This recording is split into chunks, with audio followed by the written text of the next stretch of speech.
Well, here we are in the Atlas Mountains, going higher and higher, and I never thought we'd see snow. We've been driving out of Marrakech now for, I suppose, almost an hour, and as I say, we're going over the Atlas Mountains into the Sahara, but it's very, very misty and cold, of course. Coming out of Marrakech, I was surprised to see the mists like you find in Wales. Never expected mist in Morocco, but the mist makes it difficult to film.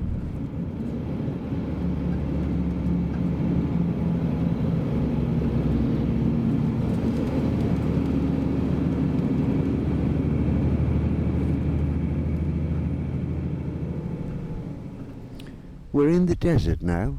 It's our first day. We've been walking for an hour, and we've reached our first point where we can stop, and we're pitching the camp here because Ali, who's the guide, is telling us that we're now at the last place that we have shelter before we stop and make camp for the night. So we have to press on. There's 3 or 4 hours more walking to do, but at the moment we're pitching a tent.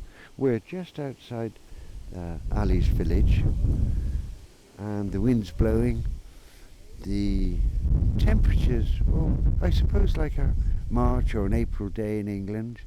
Not warm, but certainly not cold. The sand is blowing about, very, very fine sand, and already I've found I've got sand in the shutters of the small camera I have, and we have to watch our batteries because we're going to be out for 4 days, and they're fully charged at the moment, but we don't know what we want to see, how long things will take to film, but we have to be economical with the battery. We have a solar panel which will heat, will give us power, but I haven't tried it yet, so we're just being cautious with our battery use. 4 camels, they look happy enough, all standing waiting around the tent, trying to find little bits of food, and I believe we're under some date palms. That's it from stop 1.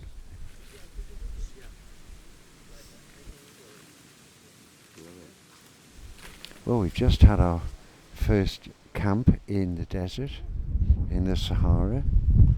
We had a lovely, instantly made lunch by the camel guys, and the meal we had, it was a dish of sweet peppers, green sweet peppers, sweet corn, olives, tomato, bread, sardines, and tuna fish with tomato, all washed down with some water.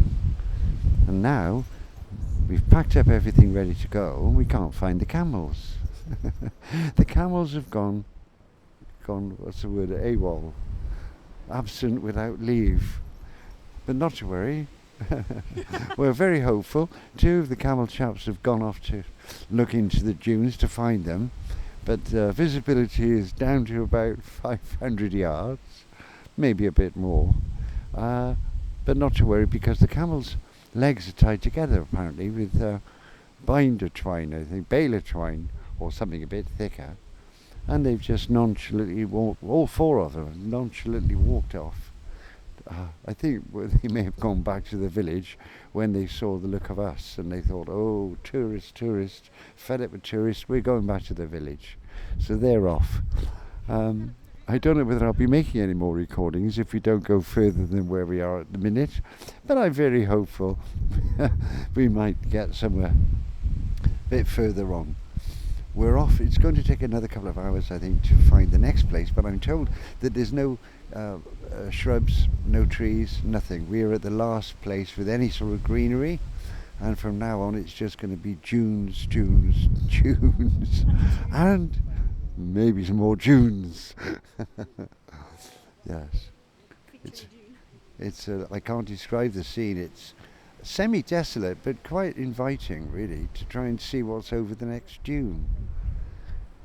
I don't know how my shoes will cope with this, but I brought my red leather shoes that I took to Australia and Portugal and Spain. They've been quite a few places, and in Marrakech I had them repaired. Very, very reasonable price.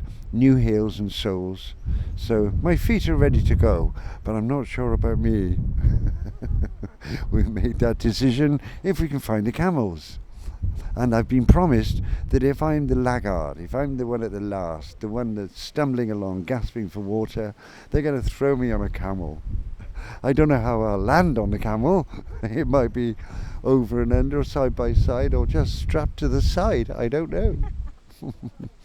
They have a tradition here as well, when they run out of water, and this I believe is true, that they actually wait for the camel urine to cool down and they drink that.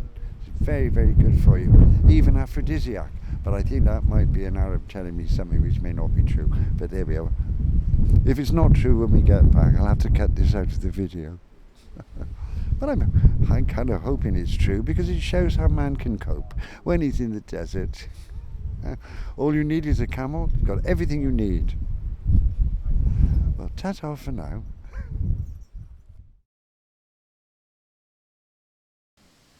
And we're now, we've gone inside, well, I don't know whether you would call it a bush or a tree. It's where we've just had lunch. Date palms coming out of the ground. And there's a hollow that we've walked into around the back. And we're hidden away now. The wind doesn't affect us. And we're just waiting for the camels to come back. Maybe they will, maybe they won't. As they say in these parts, inshallah. I don't know what that means yet, but I'm sure I'll find out at some point. When the camels return, we hope to be off. I'm not really sure about that. Very peaceful apart from the wind.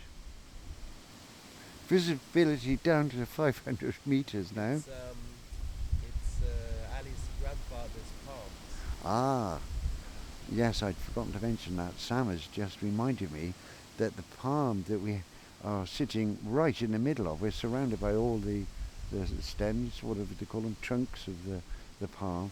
And the guide that's taking us out, Ali, his family's been here for generations. And his father actually owns this date palm. And I did ask Ali whether the land around it was his, and he said no, the palm tree is mine, but the land is ours, meaning shared, or collectively it's owned by everyone. But there we are, you can own your own date palm in the desert. If you'd like one, contact and get one on the internet. I'm sure you'd be able to get your own date palm.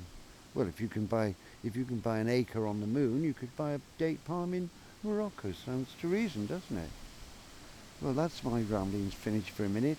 We'll have a pop out and have a look in a minute and see if those camels have come back. Yeah. I asked if you can call them back, and it depends on their mood, apparently. So we're in the lap of the gods at the minute. If they took one look at us and didn't like us, well, they've gone off. And that's it. There we go. Life in the desert. Wow.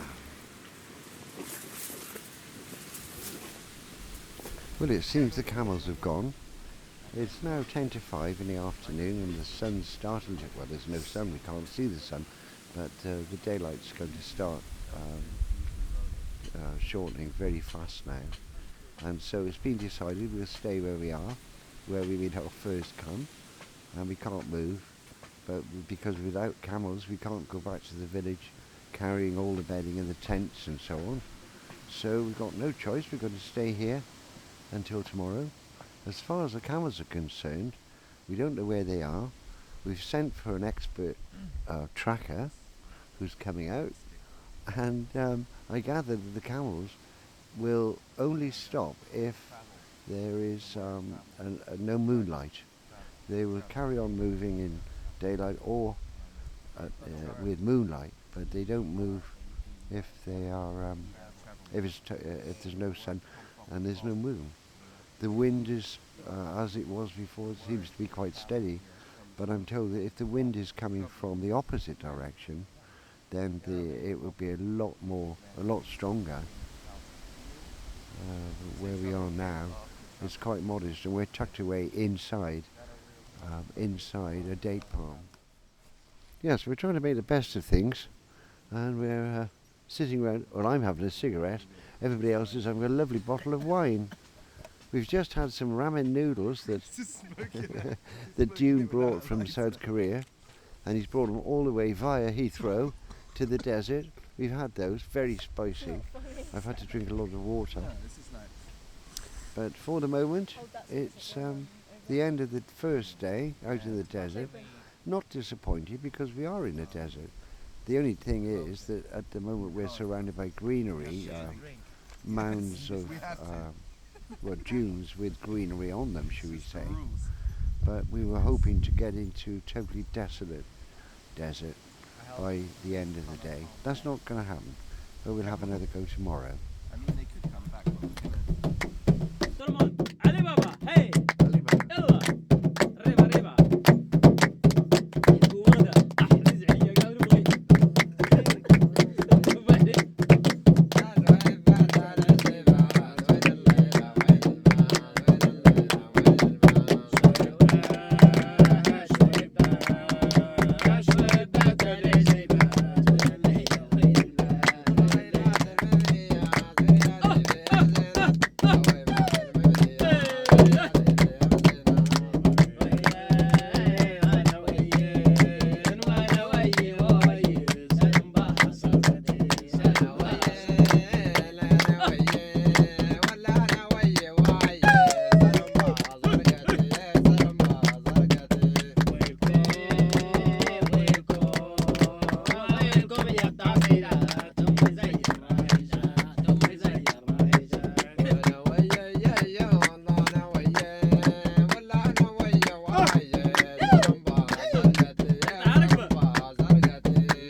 وبعدين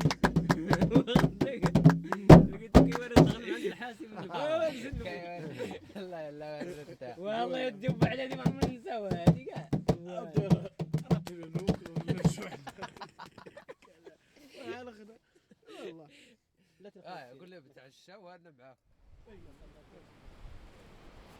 Well, as you can hear, the wind is still going strong. I think Joni Mitchell used to have a song, didn't she? The wind is in from Africa. Last night I couldn't sleep. Well, I did sleep quite well last night, but I had camels outside the tent, and you weren't quite sure whether they were settled or not, so you weren't quite just sleep like you thought. We were up again at 8 o'clock this morning, and the sun's struggling to show through. If it weren't for the wind, we wouldn't have the sand in the air, and you could see a lot further, but again, visibility today, well, 150 yards. The camels, they just know where we're going, and so do the guides. And I'm surprised that there are so many tracks still visible with the changing sand. One would think that they'd be covered overnight or within a day or two, but there are large areas of track which are easy to walk on, and it looks like the finest possible of sand grains have compressed on the top, so it's quite a good surface to walk on. But of course you're over and under, over and down, up and down. It's quite a challenge, really is.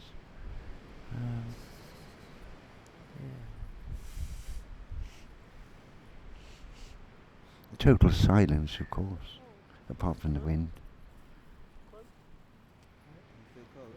Seems as if the shrubs, because now we're down to shrubs, there aren't any palms. Seems as though they're waiting for something. Very strange feeling. And we looked up at the stars last night. I've got to say, it was the first time I've ever seen the belt of Orion. It looked so close. But then the sandstorm came, and oh, the lads have started clapping now. Okay, carry on, carry on.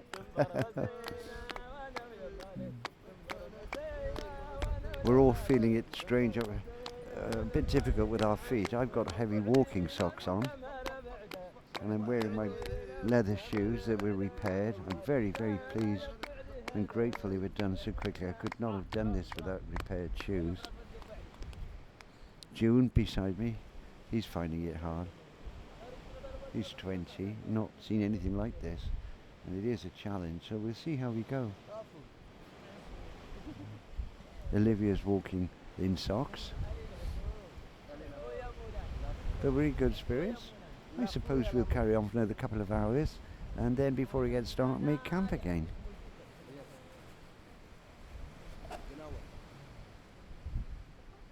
Well, here we are, it's 4:45, and we've made camp about an hour ago. We've had some lunch.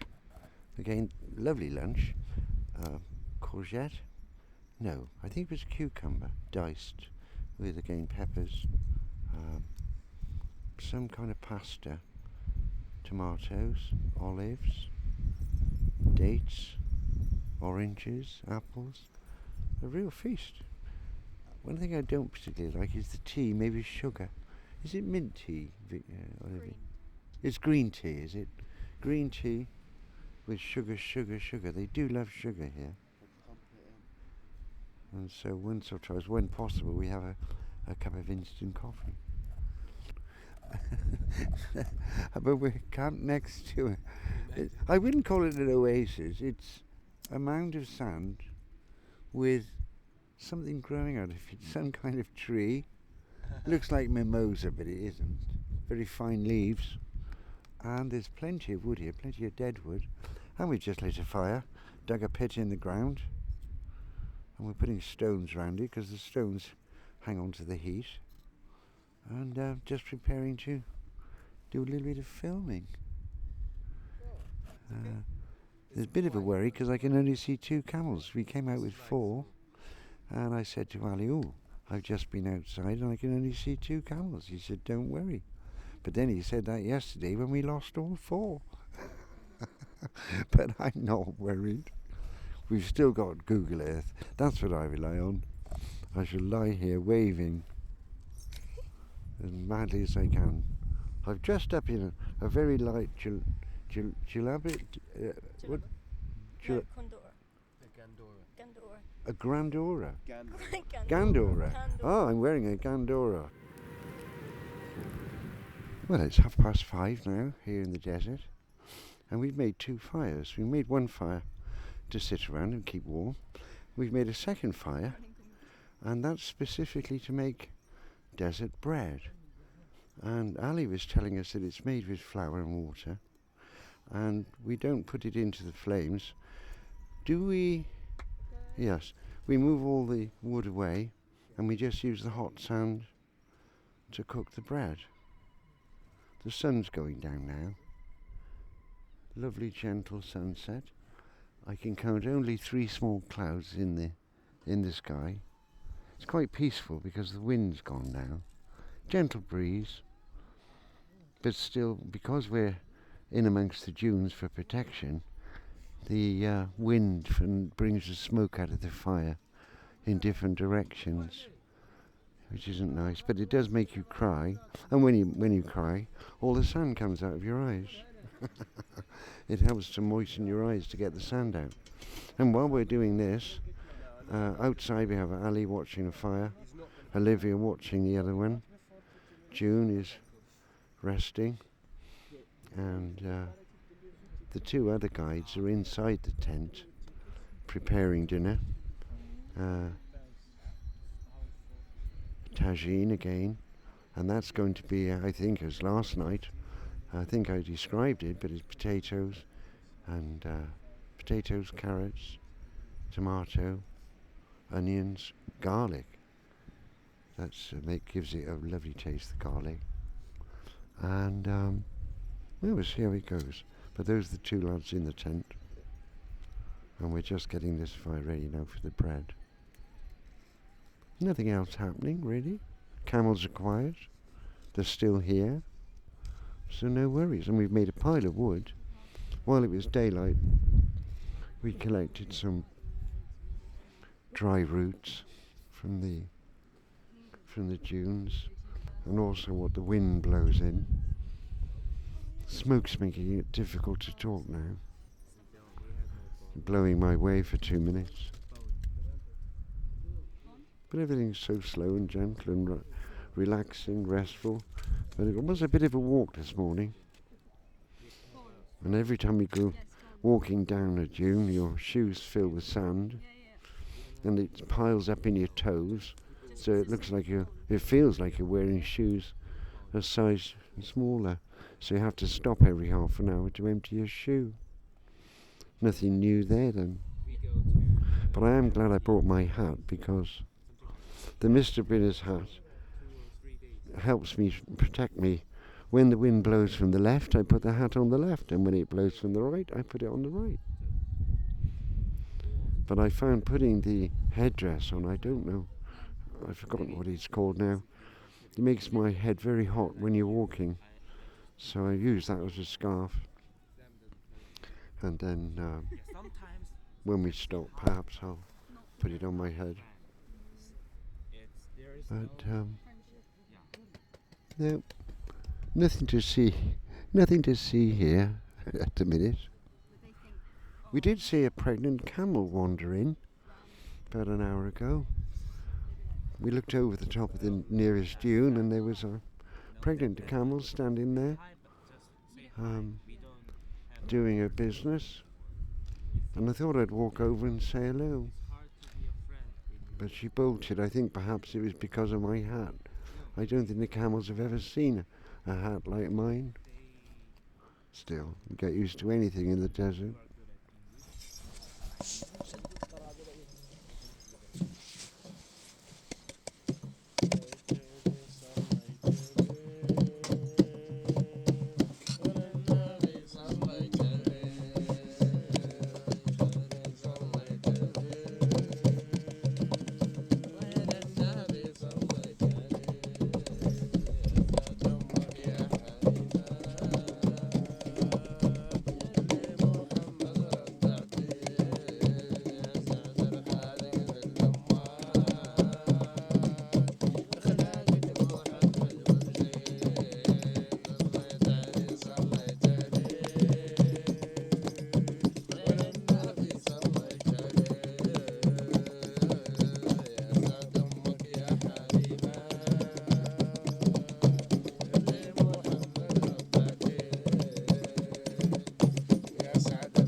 الحمار هنا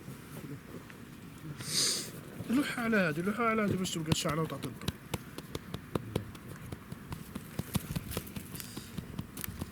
بعدين جا عندك الدرع باش تحرك الاشياء. يا رب.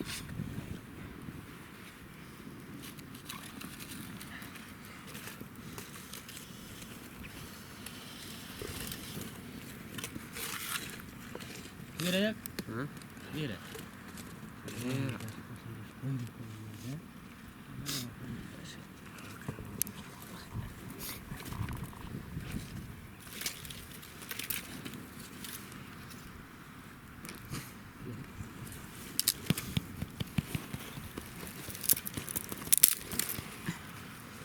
نزيد نرققها ونديرها ونطويها.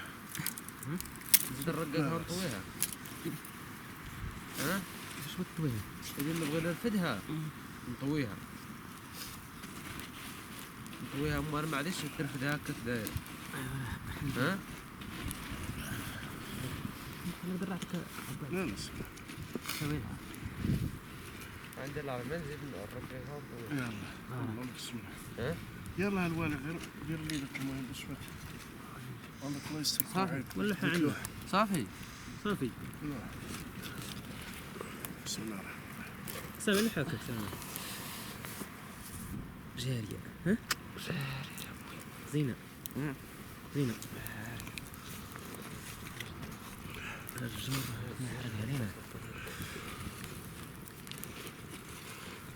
الجمر بلاتي. تسير. نقرا الله أعلم شميت فيها ريحة الشواع. مالك؟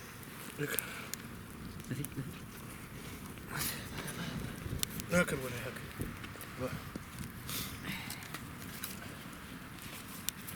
وين حشاد هيك؟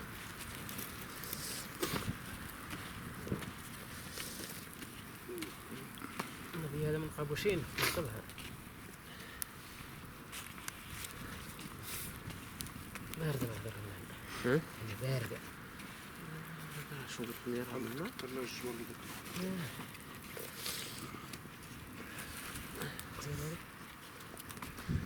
عندي قلب كده. عندي واحد الزر هنا وشوطتني النار وقت.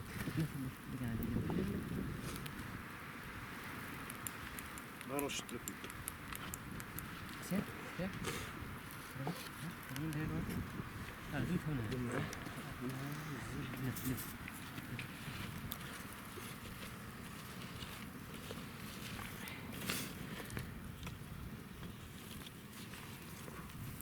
ديك الساعة قالك بعدين خارجين مع العزيزي.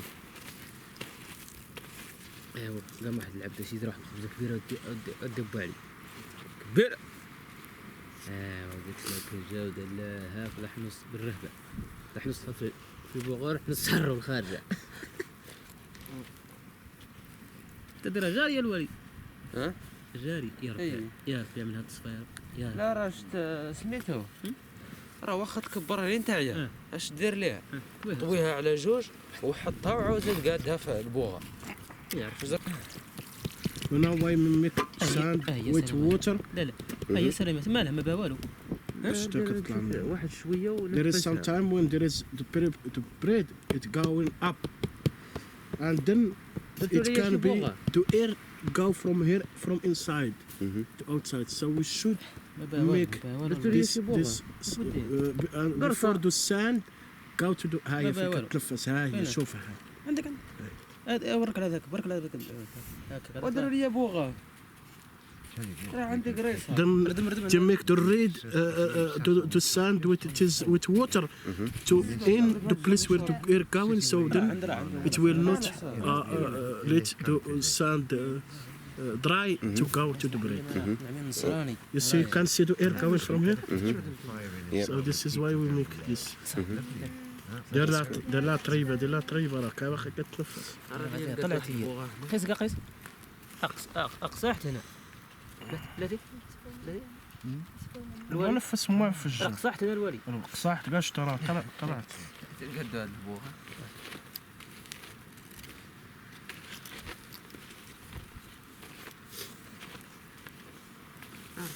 قلبها الولي. الولي قلبها. اقصحت مني. والله اقصحت. شوف. سامسة بالعود من فوق. إلا شتيها بانت لك صاحب.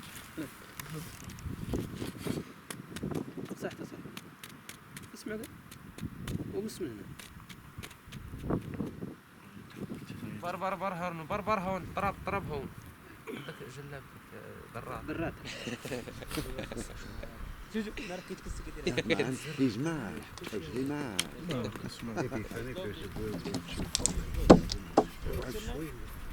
What's my name? Alibaba.